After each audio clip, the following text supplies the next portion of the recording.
ನಮಸ್ಕಾರ ಗೆಳೆಯರೆ. ನೆರೆಹೊರೆಯವರು ತಮ್ಮ ಮನೆಯಲ್ಲಿ ಬೆಂಕಿ ಹಚ್ಚಿದಾಗ ಆಗ ಬುದ್ಧಿವಂತರು ತಮ್ಮ ಗೋಡೆಗಳನ್ನು ಎತ್ತರ ಮಾಡಿಕೊಳ್ತಾರೆ. ಹಾಗೂ ಈಗ ಅರ್ಮೇನಿಯಾ ದೇಶ ಕೂಡ ಮಾಡ್ತಾ ಇರುವುದು ಇದನ್ನೇ. ಯಾಕಂದರೆ ಅದರ ನೆರೆಹೊರೆಯಲ್ಲಿರುವ ಪಾಕಿಸ್ತಾನ ಮತ್ತು ಅಜರ್ಬೈಜಾನ್ ದೇಶಗಳು ಆಕಾಶದಲ್ಲೂ ಮೈತ್ರಿ ಮಾಡಿಕೊಂಡಿವೆ. ಕಳೆದ ಕೆಲವು ತಿಂಗಳುಗಳಿಂದ ಸೌತ್ ಕಾಕಸಸ್ನ ಆಕಾಶದಲ್ಲಿ ಒಂದು ಹೊಸ ಚಟುವಟಿಕೆ ಶುರುವಾಗಿದೆ. ಯಾಕಂದರೆ ಪಾಕಿಸ್ತಾನ ಮತ್ತು ಚೀನಾ ಸೇರಿ ತಯಾರಿಸಿರುವ ಈ ವಿಮಾನಗಳನ್ನು ಈ ಅಜರ್ಬೈಜಾನ್ಗೆ ಪಾಕಿಸ್ತಾನದಿಂದ GF-17 ಯುದ್ಧ ವಿಮಾನಗಳ ಮೊದಲ ಬ್ಯಾಚ್ ಸಿಕ್ಕಿದೆ. ಸೊ ಈಗ ಈ ಬೆಳವಣಿಗೆಗೆ ಉತ್ತರವಾಗಿ ಅರ್ಮೇನಿಯಾ ಭಾರತದಿಂದ ಸುಕೋಯ್ Su-30 MKI ಫೈಟರ್ ಜೆಟ್ಗಳನ್ನು ಖರೀದಿಸಲು ಹೊರಟಿದೆ ಅನ್ನೋ ಸುದ್ದಿ ಇದೆ. ಗೆಳೆಯರೆ, ಇದು ಕೇವಲ ಒಂದು ಯುದ್ಧ ವಿಮಾನಗಳ ಒಪ್ಪಂದವಲ್ಲ, ಇದು ಭಾರತ ಅರ್ಮೇನಿಯಾ ಸಂಬಂಧಗಳನ್ನು ಹೊಸ ಎತ್ತರಕ್ಕೆ ಕೊಂಡೊಯ್ಯುವ ಮತ್ತು ಪಾಕಿಸ್ತಾನ ಅಜರ್ಬೈಜಾನ್ ಜೋಡಿಗಳ ನೇರ ಸವಾಲು ಹಾಕುವಂಥ ಒಂದು ಮಹತ್ವದ ಹೆಜ್ಜೆ. ಸೊ ಇವತ್ತಿನ ವಿಡಿಯೋದಲ್ಲಿ ಈ ಇಡೀ ಬೆಳವಣಿಗೆಯ ಸಂಪೂರ್ಣ ವಿಶ್ಲೇಷಣೆಯನ್ನು ಮಾಡೋಣ. ಅದಕ್ಕಾಗಿ ಇಂಟ್ರೆಸ್ಟಿಂಗ್ ವಿಡಿಯೋವನ್ನು ಕೊನೆವರೆಗೂ ನೋಡಿ ಹಾಗೂ ಲೈಕ್ ಮಾಡುತ್ತಾ ಈ ರೀತಿ ಇಂಟ್ರೆಸ್ಟಿಂಗ್ ಮಾಹಿತಿಗಾಗಿ ಚಾನೆಲ್ ಸಬ್ಸ್ಕ್ರೈಬ್ ಮಾಡುವುದನ್ನು ಮರೆಯದಿರಿ.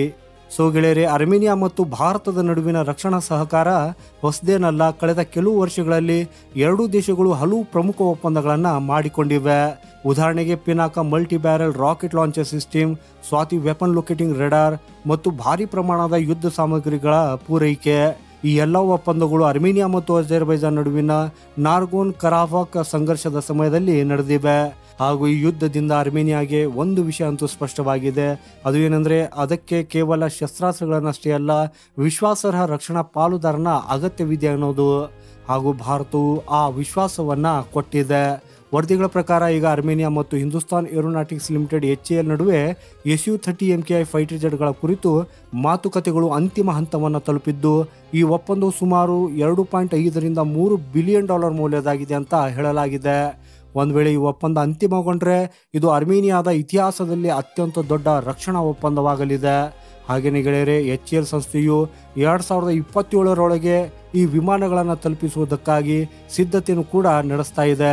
ಹಾಗೂ ಇಲ್ಲಿ ಅತ್ಯಂತ ಆಸಕ್ತಿದಾಯಕ ವಿಷಯವೇನೆಂದರೆ ಈ Su-30 MKI ವಿಮಾನಗಳು ಸಂಪೂರ್ಣವಾಗಿ ಭಾರತೀಯ ತಂತ್ರಜ್ಞಾನದೊಂದಿಗೆ ಕಸ್ಟಮೈಸ್ ಮಾಡಿದ ವರ್ಷನ್ಗಳಾಗಿವೆ.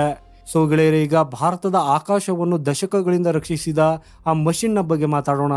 ಸುಕೋಯ್ Su-30 MKI 2002ರಲ್ಲಿ ಭಾರತೀಯ ವಾಯುಸೇನೆಗೆ ಸೇರಿಕೊಂಡ ಈ ವಿಮಾನವು ಇವತ್ತಿಗೆ ಭಾರತೀಯ ವಾಯುಪಡೆಯ ಬೆನ್ನೆಲುಬಾಗಿದೆ.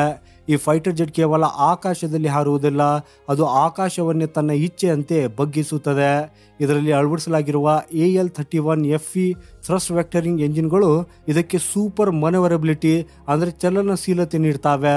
ಅಂದರೆ ಇದು ಯಾವುದೇ ದಿಕ್ಕಿನಲ್ಲೂ ತಿರುಗಬಹುದು, ಬಾಗಬಹುದು ಮತ್ತು ದಾಳಿ ಮಾಡಬಹುದು. ಹಾಗೂ ಇದು ಪ್ರಪಂಚದ ಕೆಲವೇ ಆಯ್ದ ಫೈಟರ್ ಜೆಟ್ಗಳಲ್ಲಿ ಕಂಡುಬರುವ ವಿಶೇಷ ಸಾಮರ್ಥ್ಯ. ಹಾಗಾದರೆ ಈ ಅರ್ಮೇನಿಯಾಗೆ Su-30 MKI ಯಾಕೆ ಬೇಕು? ಸೊ ನೋಡಿ ಗೆಳೆಯರೆ, ಅರ್ಮೇನಿಯಾಗೆ ಈ ವಿಮಾನ ಕೇವಲ ಒಂದು ಆಯುಧವಲ್ಲ, ಇದೊಂದು ಸ್ಟ್ರಾಟಜಿಕ್ ಡಿಫೆನ್ಸ್ ಶೀಲ್ಡ್. ಯಾಕಂದರೆ ಅಜರ್ಬೈಜಾನ್ ಮತ್ತು ಪಾಕಿಸ್ತಾನ ಈಗ ಒಟ್ಟಾಗಿ JF-17C ಬ್ಲಾಕ್ 3ನಂತಹ ಆಧುನಿಕ ಜೆಟ್ಗಳನ್ನು ಬಳಸ್ತಾ ಇವೆ. ಇದರಲ್ಲಿ ಚೀನಾದ ರೆಡಾರ್ ಮತ್ತು ಕ್ಷಿಪಣಿ ತಂತ್ರಜ್ಞಾನ ಅಳವಡಿಸಲಾಗಿದೆ.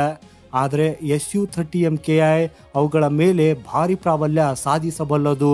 ಯಾಕಂದರೆ ಇದರಲ್ಲಿ ಭಾರತದ ಉತ್ತಮ AES ರೆಡಾರ್, ಅಸ್ತ್ರ BVR ಕ್ಷಿಪಣಿಗಳು ಮತ್ತು ಎಲೆಕ್ಟ್ರಾನಿಕ್ ವಾರ್ಫೇರ್ ಸಿಸ್ಟಮ್ಗಳು ಇರಲಿವೆ. ಇವುಗಳ ಸಹಾಯದಿಂದ ಅರ್ಮೇನಿಯಾ ತನ್ನ ವಿರೋಧಿಗಳನ್ನು 100 ಕಿಲೋಮೀಟರ್ಗಿಂತಲೂ ಹೆಚ್ಚು ದೂರದಿಂದ ಲಾಕ್ ಆನ್ ಮಾಡಬಹುದು ಮತ್ತು ಅವರ ವ್ಯಾಪ್ತಿಗೆ ಬರದೆಯೇ ಶತ್ರುವನ್ನು ನಾಶ ಮಾಡಬಹುದು. ಹಾಗಾದರೆ ಇದು ಭಾರತಕ್ಕೆ ಯಾಕೆ ಐತಿಹಾಸಿಕ? ಸೊ ನೋಡಿ ಗೆಳೆಯರೆ, ಭಾರತಕ್ಕೆ ಈ ಒಪ್ಪಂದವು ಹಲವು ವಿಧಗಳಲ್ಲಿ ಐತಿಹಾಸಿಕವಾಗಿದೆ. ಮೊದಲನೆಯದಾಗಿ ರಕ್ಷಣಾ ರಫ್ತುದಾರನಾಗಿ ಸ್ಥಾಪನೆ. ಗೆಳೆಯರೆ, ಇದು ಭಾರತವನ್ನು ಒಂದು ಪ್ರಮುಖ ರಕ್ಷಣಾ ರಫ್ತುದಾರ ದೇಶವಾಗಿ ಜಾಗತಿಕವಾಗಿ ಸ್ಥಾಪಿಸುತ್ತದೆ. ಎರಡನೇದಾಗಿ ಇದು HAL ಮತ್ತು DRDOನಂಥ ಸಂಸ್ಥೆಗಳಿಗೆ ದೊಡ್ಡ ಸಾಧನೆಯಾಗಿದ್ದು, ಅವು ಈಗ ದೇಶೀಯ ಅಗತ್ಯಗಳನ್ನಷ್ಟೇ ಅಲ್ಲದೆ ವಿದೇಶಿ ಬೇಡಿಕೆಗಳನ್ನು ಕೂಡ ಪೂರೈಸುತ್ತಿವೆ.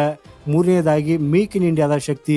ಗೆಳೆಯರೆ, ಇದು ಭಾರತದ ಮೇಕ್ ಇನ್ ಇಂಡಿಯಾ ರಕ್ಷಣಾ ನೀತಿಯ ಬಲವನ್ನು ಇನ್ನಷ್ಟು ಹೆಚ್ಚಿಸುತ್ತದೆ. ಸದ್ಯಕ್ಕೆ ಗೆಳೆಯರೆ, ಈ ಒಪ್ಪಂದವು ಅಂತಿಮ ಹಂತದ ಮಾತುಕತೆಯಲ್ಲಿದ್ದು ಎಲ್ಲವೂ ಸಮಯಕ್ಕೆ ಸರಿಯಾಗಿ ನಿರ್ಧಾರವಾದರೆ 2027ರಲ್ಲಿ ಮೊದಲ ವಿತರಣೆ ಶುರುವಾಗಲಿದೆ. ಕೆಲವು ವರದಿಗಳ ಪ್ರಕಾರ ಅರ್ಮೇನಿಯಾ ಆರಂಭಿಕ ಹಂತದಲ್ಲಿ 8 ರಿಂದ 12 Su-30 MKIಗಳನ್ನು ಖರೀದಿಸಲಿದ್ದು, ಅದರ ಸಣ್ಣ ವಾಯುಸೇನೆಗೆ ಇದು ಗೇಮ್ ಚೇಂಜರ್ ಆಗಲಿದೆ. ಹಾಗೆಯೇ ಕೊನೆಯದಾಗಿ ಹೇಳುವುದಾದರೆ ಗೆಳೆಯರೆ, ಈ ಅರ್ಮೇನಿಯಾ ಪ್ರತಿ ಬುದ್ಧಿವಂತ ದೇಶ ಮಾಡುವ ಕೆಲಸವನ್ನೇ ಮಾಡ್ತಾ ಇದೆ. ಅದು ತನ್ನ ಸುರಕ್ಷತೆಯನ್ನು ತನ್ನ ಕೈಯಲ್ಲಿ ತೆಗೆದುಕೊಳ್ತಾ ಇದೆ. ಹಾಗೂ ಭಾರತ ಒಂದ್ ಕಾಲದಲ್ಲಿ ವಿದೇಶಿ ಶಸ್ತ್ರಾಸ್ತ್ರಗಳ ಖರೀದಿದಾರನಾಗಿತ್ತು. ಈಗ ವಿಶ್ವದ ಕಾರ್ಯತಂತ್ರದ ನಕ್ಷೆಯಲ್ಲಿ ವಿಶ್ವಾಸಾರ್ಹ ರಕ್ಷಣಾ ರಫ್ತುದಾರನಾಗಿ ಹೊರಹೊಮ್ತಾ ಇದೆ. ಒಟ್ಟಾರೆಯಾಗಿ ಗೆಳೆಯರೆ, Su-30MKI ಕೇವಲ ಒಂದು ಫೈಟರ್ ಜೆಟ್ ಅಲ್ಲ, ಇದು ಭಾರತದ ಆತ್ಮನಿರ್ಭರತೆಯ ಹಾರಾಟ ಆಗಿದ್ದು ಈಗ ವಿಶ್ವದ ಹೊಸ ಆಕಾಶದಲ್ಲಿ ಅದು ಹರಡಲಿದೆ. ಸೊ ಗೆಳೆಯರೆ, ಮಾಹಿತಿ ಬಗ್ಗೆ ನಿಮ್ಮ ಅಭಿಪ್ರಾಯ ಏನು ಅನ್ನೋದನ್ನ ಕಮೆಂಟ್ ಮಾಡೋದ್ರ ಮೂಲಕ ನಮಗೆ ತಿಳಿಸಿ.